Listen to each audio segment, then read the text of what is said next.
Assalamualaikum warahmatullahi wabarakatuh, sobat-sobat pendidikan dimanapun sobat-sobat berada. Pada kesempatan kali ini saya akan berbagi dan mengajak diskusi tentunya sobat-sobat sekalian terkait dengan Merdeka Belajar. Namun sebelum itu, yuk kita simak apa yang dimaksud dengan Merdeka Belajar yang dikemukakan oleh Menteri Pendidikan kita, Nadiem Makarim, dalam Indonesia Millennial Summit 2020 yang dilaksanakan di Jakarta tanggal 17 Januari 2020. Yuk kita simak.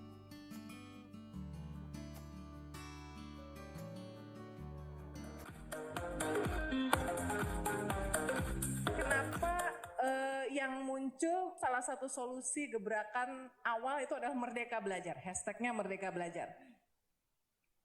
Saya selama 5 bulan ke belakang, 3 bulan di kementerian dan 2 bulan sebelumnya itu melakukan berbagai macam research, berbicara dengan semua pakar-pakar, bicara sama guru, kepala sekolah, mahasiswa dan lain-lain. Dan hal yang saya temukan itu sesuatu yang sangat berbeda dari persepsi saya. Bahwa sebenarnya dulu saya kira itu pendidikan itu seperti suatu sistem manajemen yang bisa dikasih insentif sama disinsentif. Lalu kalau kita ada metrik-metrik yang jelas dan kita mengincentivize metrik-metrik itu, secara otomatis itu akan menimbulkan sistem pendidikan yang baik. Tadi saya kira gitu, kayak very managerial approach gitu. Bahwa ini kayak apa, kayak pabrik bisa lah, kayak call center agent, kayak Gojek gitu. Tapi enggak, ini salah karena produknya ini bukan suatu app, produknya ini bukan suatu layanan, produknya itu adalah manusia. Jadi tingkat kompleksitas yang luar biasa tingginya dari pembentukan suatu manusia itu nggak bisa menggunakan approach yang sama seperti di private sector atau di apa. Oke, yang pertama ini saya pikir sebuah sudut pandang yang menarik ya, bahwa pendidikan itu beda dengan industri. Kendati misalnya ada industri yang bergerak di bidang jasa. Maka dari itu sudut pandang industri dalam pengelolaan pendidikan tentunya bukan satu-satunya pilihan terbaik dalam pengelolaan sebuah institusi pendidikan atau sebuah lembaga pendidikan. Walaupun memang sepengalaman saya, faktanya banyak satuan pendidikan yang justru mengarahkan kompas pengelolaannya pada model industri. Nah, Pak Menteri ini luar biasa cara melihatnya. Jadi ini catatan penting sebelum kita memahami apa yang disebut dengan Merdeka Belajar. Yuk kita lanjutkan. Tapi satu hal yang saya sadari adalah apa ciri-ciri sekolah-sekolah yang terbaik. Dan banyak sekolah-sekolah baik di Indonesia, cuman kita jarang dengar gitu. Termasuk di daerah ya? Ya, tapi mereka biasanya agak bandel-bandel nemuin sistem prosesnya sendiri, berinovasi sendiri gitu. Keluar dari jalur-jalur sendiri untuk menemukan titik temunya sendiri yang pas buat siswa-siswinya. Itu adalah organization culture-nya.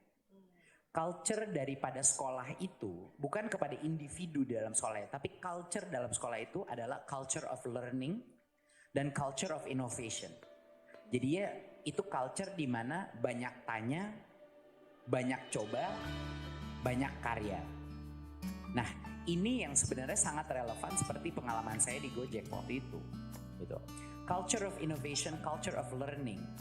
Punya orang-orang manusia yang punya growth mindset. Itu sebenarnya objektif daripada sistem pendidikan kita untuk menciptakan anak-anak yang punya growth mindset, apapun passion dia, gitu. Oke. Tadi yang pertama kita catat bahwa penting melihat pendidikan tidak dalam kacamata industri. Yang kedua, bahwa pendidikan itu mesti menumbuhkan cara berpikir atau menumbuhkan mindset berpikir orang-orang yang ada di satuan pendidikan. Dan kata kunci lain yang tadi diungkapkan terkait tentang kultur dari sekolah itu sendiri atau organizational culture. Yuk kita lanjutkan. Ini sedikit berbeda, ini nggak bisa dilakukan dengan administrasi pendidikan. Ini harus melakukan melalui transformational culture change. Makanya ini harus diserang dari berbagai macam penjuru. Dari pendidikan guru-guru baru masuk, pendidikan guru di dalam situ, perubahan dan fleksibilitas daripada kurikulum, perubahan dari sisi administrasi dan regulasi untuk melepaskan berbagai macam kendala dan sekat-sekat. Merdeka Belajar adalah seluruh solusi ini yang akan memerdekakan unit pendidikan untuk melakukan inovasi dan berubah mindset culture-nya kepada a learning culture, bukan an administrative culture. Jadi yang lebih sering terjadi sekarang adalah administrasi pendidikan, bukan pembelajaran. Pembelajaran itu hanya bisa terjadi kalau ada psychological safety dalam sekolah itu. Mereka berani gagal, mencoba hal-hal yang baru. Kalau students itu bukan hanya pasif konsumtif daripada pendidikan, tapi mereka berpartisipasi di dalam pendidikan tersebut.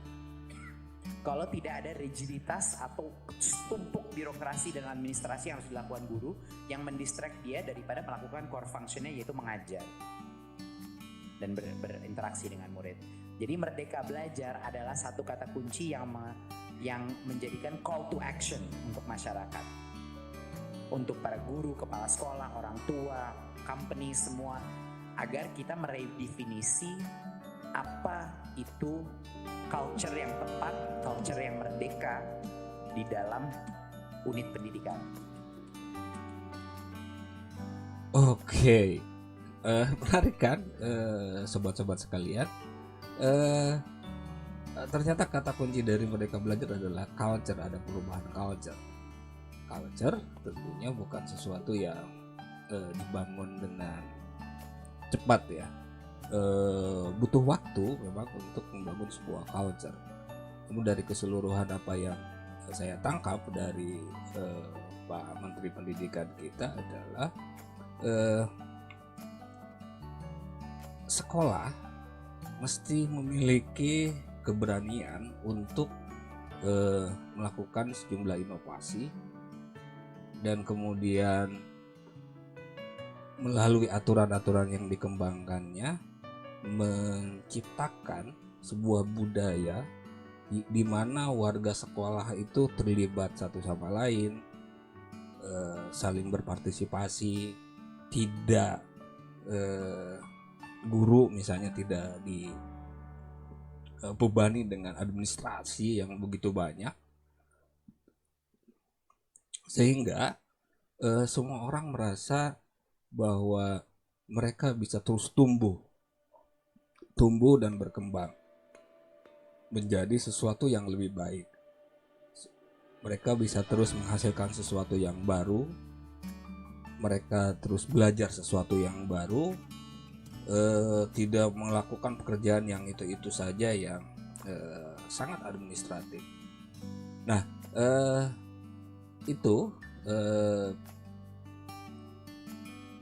ajakan saya untuk sobat-sobat pendidikan semua mendiskusikan terkait tentang culture, school culture.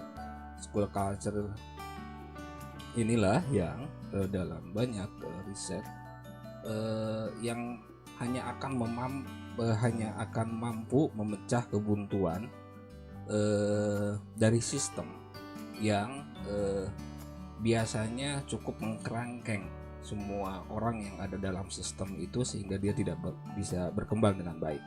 School culture itu yang akan memberikan arah baru atau sebagai kompas tindakan warga sekolah untuk melakukan kebaruan-kebaruan, melakukan inovasi dan terus belajar.